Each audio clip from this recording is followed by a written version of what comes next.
Movie की शुरुआत होती है जब शक्रिमिया के युद्ध के दौरान मायकोला, जो एक गणित शास्त्री है, अपनी वाइफ नास्त्या के साथ जंगल में एक झोपड़ी बनाता है। दोनों शांति से रहते हैं। दिन में मायकोला स्कूल में फिजिक्स पढ़ाता है। जब भी नास्त्या घर के सामने पेंटिंग बनाती तो वो अपने हस्बैंड के लौटने का इंतजार करती। दोनों को जल्दी ही प्यार का फल मिलने वाला था, लेकिन अचानक युद्ध ने उनकी हैप्पी लाइफ को डिस्टर्ब कर दिया।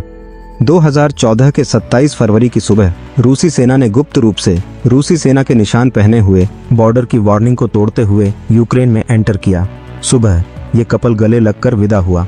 ये दिन एक नॉर्मल दिन जैसा लग रहा था। स्कूल जाते टाइम मायकोला ने देखा कि सड़क के किनारे खड़े सैनिक उसे शक भरी नजरों से देख रहे थे, लेकिन उसने ध्यान नहीं दिया। अपने स्कूल पहुंच गया। मायकोला ने देखा कि स्कूल खाली है। रेडियो पर शांति की खबरें प्रसारित हो रही थीं। टीचर्स और स्टूडेंट्स से घर जाने की अपील की जा रही थी। मायकोला जल्दबाजी में अपनी झोपड़ी पहुंचा।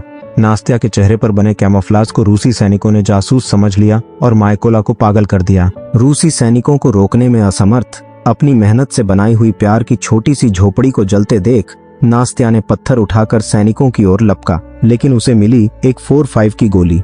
एक टीचर होने के नाते मायकोला के दिमाग में बसी फिजिक्स की नॉलेज अपनी वाइफ और अनबॉर्न बच्चे की रक्षा नहीं कर सकी। स्ट्रॉन्ग सैनिकों के सामने मायकोला सिर्फ अपनी डेड वाइफ को गले लगाकर चुपचाप पीछे हटने को मजबूर हो गया। शायद नास्त्या की डेथ से वो बहुत दुखी हो गया। वो सीधे बेहोश हो गया। जब वो फिर से जागा तो उसने खुद को एक शिविर में पाया। कैप ने उसे कपड़े पहना दिए। मायकोला ने बंदूक देखकर शायद समझ लिया कि अब उसे क्या करना है।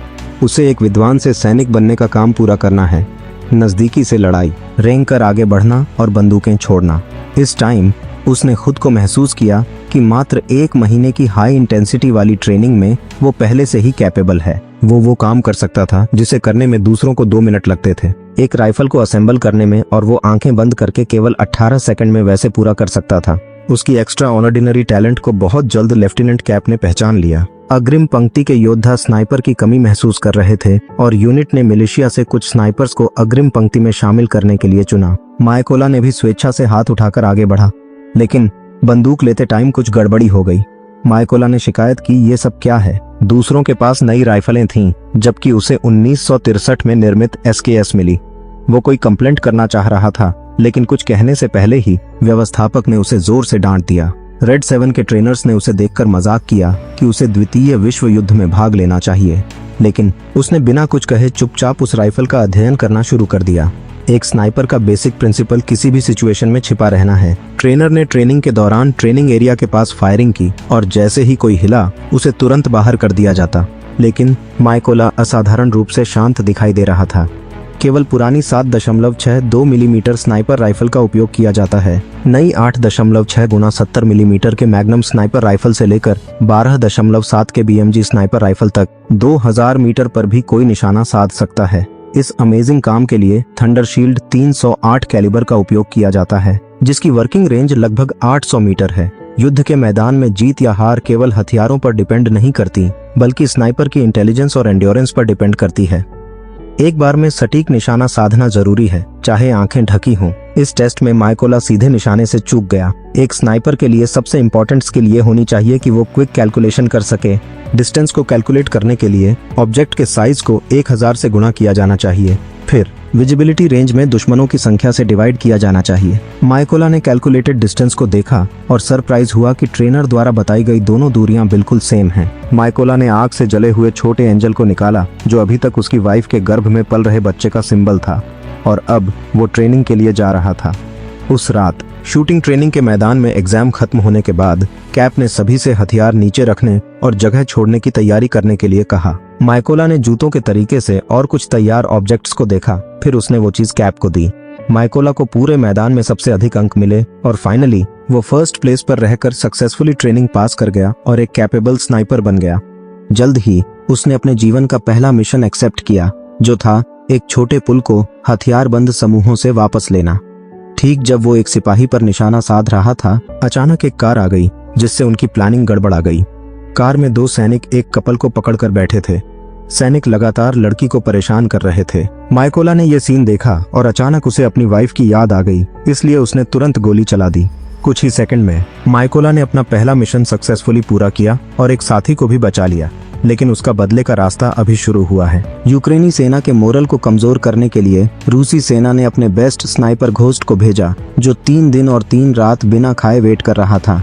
चौथे दिन टारगेट दिखाई दिया। यूक्रेनी सेना के 2 स्नाइपर्स जमीन पर धीरे धीरे रेंग रहे थे, लेकिन वे रूसी स्नाइपर द्वारा मारे गए। हालांकि यूक्रेनी सेना अलर्ट थी, फिर भी घोस्ट ने उन्हें ढूंढ लिया। नोटबुक पर देखी गई कैलकुलेटेड डिस्टेंस को देखते हुए घोस्ट ने 8 गुना स्कोप को एडजस्ट किया। यूक्रेनी सेना ने डायरेक्शनल माइंस बिछाई, ट्रैप्स बनाए और माइंस के ऊपर सुंदर गिंको के पत्ते डाले। दुश्मन आ गए। माइकोला ने दुश्मनों के बीच एक जाना पहचाना चेहरा देखा, जो उसकी क्लास का मिसाइल स्टूडेंट था, लेकिन इसने उसे डायरेक्शनल माइंस एक्टिवेट करने से नहीं रोका। एक्सप्लोजन के बाद मैदान में लाशें बिखरी पड़ी थीं। कोई भी जीवित नहीं बचा। शांत मन से गोली मारना। माइकोला भी जानता है कि केवल मरे हुए रूसी ही अच्छे रूसी होते हैं। ये वो घोस्ट नहीं है जिसे वे खोज रहे हैं, लेकिन अच्छी बात यह है कि इस व्यक्ति ने कुछ किलोमीटर दूर अपना ठिकाना फिर से दिखाया है। माइकोला तुरंत लेफ्टिनेंट कर्नल के साथ दुश्मन के संभावित रास्ते पर घात लगाने गया।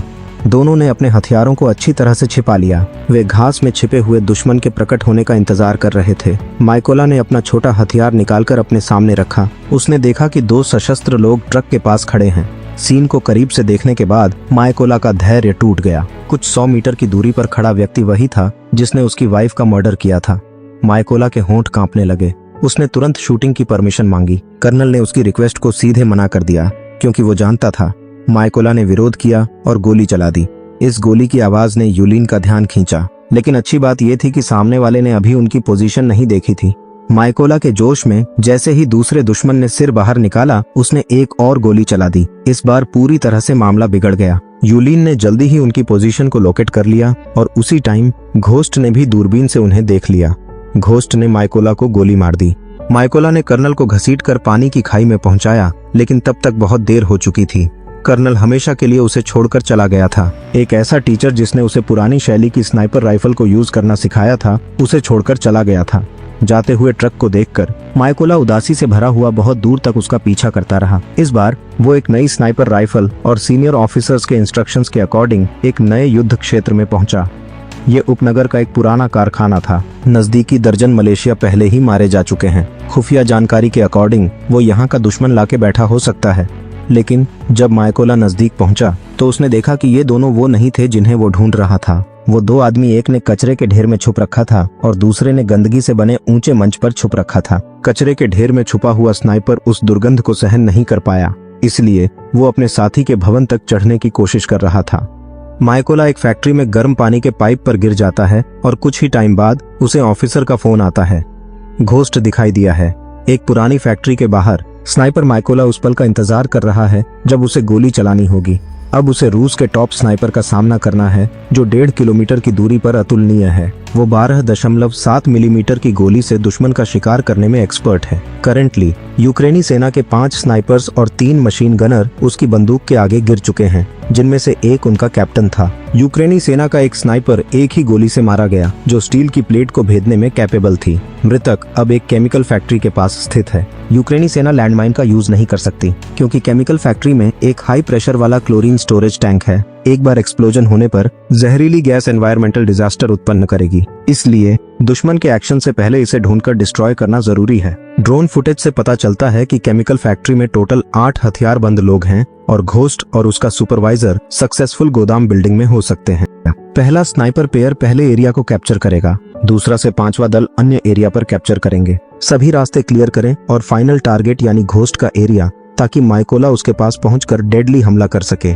रात के अंधेरे में माइकोला कैमोफ्लाज सूट पहना और धीरे धीरे स्नाइपर राइफल के साथ रेंगते हुए केमिकल फैक्ट्री की ओर बढ़ा। उसने अपने सहयोगी को रिपोर्ट दी कि वो 3 घंटे में वहां पहुंच जाएगा और इस टाइम यूलिन और उसकी छोटी टीम माइकोला के आने का इंतजार कर रही थी। माइकोला की सशस्त्र टीम दूर से तैयार थी। माइकोला साइलेंसर वाली पिस्तौल लेकर पहले स्थान पर पहुंचा और एक गोली में लीडर को मार डाला। जब वो दूसरी गोली चलाने की तैयारी कर रहा था, तभी उसका सामना घोस्ट से हुआ, जिसने उसकी पत्नी की हत्या की थी। माइकोला थोड़ा रुका, तुरंत अंदर तलाशने लगा और इस टाइम बाहर के सहयोगी भी पूरी तरह से तैयार थे। ऑफिसर ने ऑर्डर दिया और सभी ने एक साथ गोली चलाई। केमिकल फैक्ट्री के अंदर के सभी हथियारबंद लोग मारे गए। ऑफिसर 2000 मीटर दूर खड़ा था और आसमान की ओर अंधाधुंध गोली चला रहा था। वो घोस्ट का ध्यान भटकाना चाहता था और इस दूरी पर घोस्ट उसे निशाना नहीं बना सकता था। एक छलांग में सभी गोलियां खत्म होने के बाद माइकोला भी सक्सेसफुली घोस्ट की छिपी हुई इमारत के पास पहुंच गया। फिलहाल पूरे केमिकल फैक्ट्री में केवल घोस्ट और उसका दूसरा सुपरवाइजर बचा है। घोस्ट ने अपने साथी को पुकारा, बस दूसरे स्नाइपर ने उसे जवाब दिया। ये साफ दिखाता है कि दुश्मन सेना पहले ही घुस चुकी है। उसने दूसरे स्नाइपर से बाहर जाकर सिचुएशन का पता लगाने को कहा, लेकिन उसे ये नहीं पता था कि माइकोला उसके पीछे पीछे था और उसके घात स्थान पर एक हैंड ग्रेनेड छोड़ गया। जल्दी ही माइकोला यूलिन के छिपने के स्थान तक पहुंच गया, लेकिन उसने जल्दबाजी में उसे खत्म नहीं किया, बल्कि उसके साथ आंख मिचौली खेलना शुरू कर दिया। बाहर जाकर सिचुएशन का निरीक्षण करने पर यूलिन ने पाया कि उसके सैनिकों को पिस्तौल से मार गिराया गया है और वो तुरंत घबरा गया। उसने जल्दी से सपोर्ट के लिए फोन किया, लेकिन जैसे ही फोन काटा और अपनी जगह पर वापस आया, माइकोला चाकू लेकर आया और तुरंत ही उस फेमस स्नाइपर को एक झटके में खत्म कर दिया और इंस्पेक्टर के कुछ समझ पाने से पहले वो माइकोला द्वारा छोड़े गए हैंड ग्रेनेड से मारा गया। माइकोला ने घोस्ट की कीमती घड़ी ले ली। उसकी स्नाइपर राइफल का यूज करके बाहर के साथियों के साथ मिलकर मदद के लिए आए रूसी सैनिकों के खिलाफ शिकार शुरू किया। इसके बाद एरिया में एक कुख्यात स्नाइपर जिसका कोड नेम व्हाइट रेवेन था, उसकी उपस्थिति हुई। इसके बारे में कहा जाता है कि वो 2000 मीटर के अंदर अद्वितीय था। और इसी के साथ मूवी यही खत्म हो जाती है। तो दोस्तों, अगर आपको हमारी यह वीडियो पसंद आई हो तो इसे लाइक करना न भूलें। अगर आप नए हैं तो हमारे चैनल को सब्सक्राइब करें और बेल आइकन दबाएं ताकि आपको हमारी हर नई वीडियो का नोटिफिकेशन मिल सके। तो धन्यवाद आप सभी का और मिलते हैं अगली वीडियो में।